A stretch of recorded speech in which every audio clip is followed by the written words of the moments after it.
Welcome back. A Democrat whistleblower has emerged saying that the then Democrat chairman of the House Intelligence Committee, Adam Schiff, authorized leaks of classified information to damage President Trump during his first term.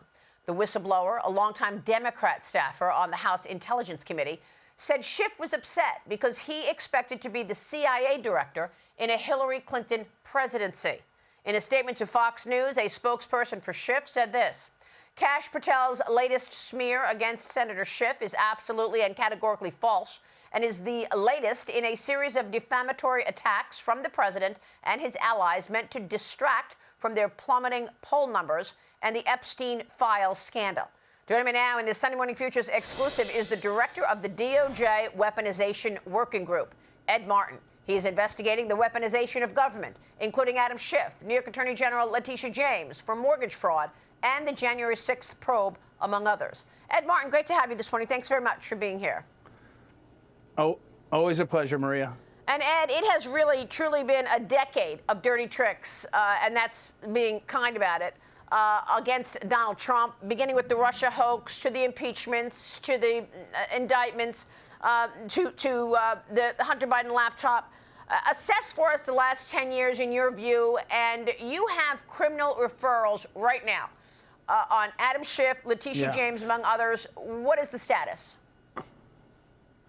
Well, first of all, thanks for asking about the last 10 years. I mean, you know, when Donald Trump came into office as president, he signed an executive order saying, go and find out how government was weaponized against the citizens. When Attorney General Bondi came into office, she put a memo, put more specifics to it, and said, get to the bottom of this. She gave a specific list and a broad charge. And I have to tell you, for your viewers, we have the Attorney General Bondi has that Department of Justice spinning like a top. We've got more stuff going on. A lot of it we can't talk about because of the nature of it, but it's going like crazy. And one of them was we were in a group, we're still in it, working on the Russia hoax. And Tulsi Gabbard declassified what happened, and she sent it over to us, to DOJ, as a criminal referral, and that's ongoing now. But what that was, and Maria, you're one of the earliest, I think you might be the only person, the only journalist who said early on, this is a Russia hoax. And you know, Brett had President Trump on an interview on that flight to Alaska, and in the interview, President Trump said the Russia hoax was meant to destroy the relationship with Russia, make it impossible to get things under control, get a reset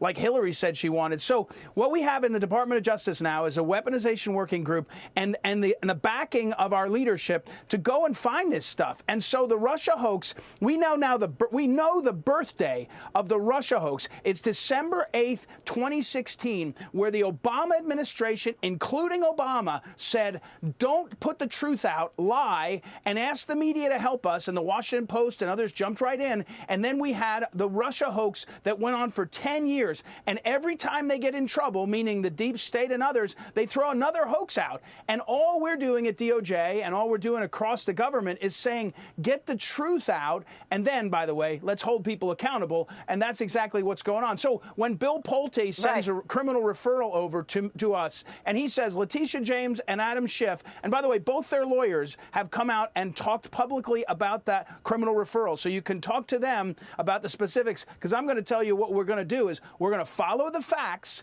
Every American that has a mortgage or has other documents they sign has to follow the law. We're going to go to the very bottom of the facts, and if somebody did something wrong, we're not only going to hold them accountable, we're also going to look at everything else that they've been doing, because when you're a liar, you lie not just on one thing. When you're a cheater, you cheat not just on one thing. When you're doing corruption, you generally don't just do it on one thing. So we have that's our what we're asked to do as prosecutors, and that's what we're doing.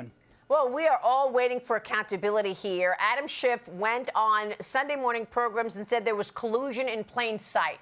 And he was the chairman of the Intelligence Committee, so he had to know better that there was no evidence of any collusion in plain sight. So are you saying that this criminal referral is about something completely different, about mortgage fraud? Are you looking to get him on something other than Russia collusion?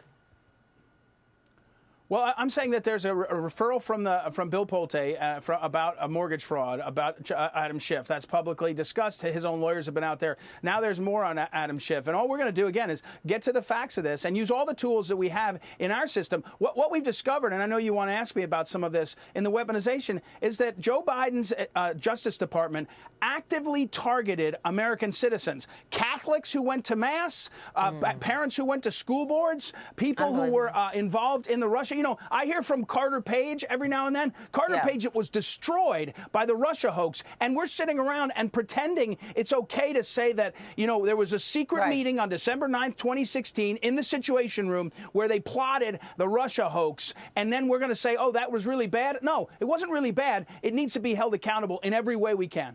Well, you went to Letitia James's home this week. You were in New York. Yeah, look, I'm a prosecutor, and when I do these cases, I was in New York I was in Newark, actually, New Jersey, for some meetings, and I went over to New York for another meeting, and I went by there. One of the referrals is about that property that she has. Is a very prominent neighborhood in Brooklyn, and I wanted to lay eyes on it. I think most people, if you're prosecuting something, you're careful. I didn't go there and announce it. Some woman came storming up and shooting video and talking to me, but I wanted to see the property, and there's a number of other aspects of these cases where you got to get a sense of what is actually at stake. Do you have a grand jury in these cases? Let me say, when you get a criminal referral, one of the tools you have is a grand jury, and I'll leave it to you to infer what I mean. But these referrals are criminal referrals, significant enough that that they would warrant using all the tools, and the tools include subpoenas and witnesses, and that is in our system. That is the system. I'm not like Jack Smith. Jack Smith liked to talk about how he did things and what he did and brag about it. Letitia James did, by the way, as a prosecutor. She liked to come out and hold press conferences. I'll just tell you, when you get a criminal referral and her own lawyer made the comments publicly, you can infer what you need to. Well, let's talk about January 6th, because you are also investigating January 6th, which was also part of this 10 years of scandals. What have you learned? Well, again, Attorney General Pam Bondi let us loose on this, and there's a group of us working on January 6th. What we've learned is that the federal government, the Department of Justice, but other aspects, targeted these citizens. They basically turned government on to make the hoax work. So I'm not talking about somebody that pushes a cop. That's a charge you can look at and charge. I'm talking about that the FBI and others were putting American citizens on terrorism watch lists. They were auditing their IRS tax returns. They were targeting the American people. They were taking massive amounts of resources and moving them from fighting, child trafficking and fighting real corruption and saying we have to move everybody to look at the Capitol siege. It was a political hoax that was driven by Garland, Lisa Monaco, and others. And what, again, Attorney General Bondi has said is get to the bottom of it. Some of it may not be illegal, but it's some of the worst. You know, in federal prosecutor world, we think about the importance of that role. There's a guy named Robert Jackson, who is the prosecutor guy. And what you see is Lisa Monaco's Justice Department acting in ways we've never seen before. This is going, and when we show all that, and we're writing reports regularly on it, it's not one aspect.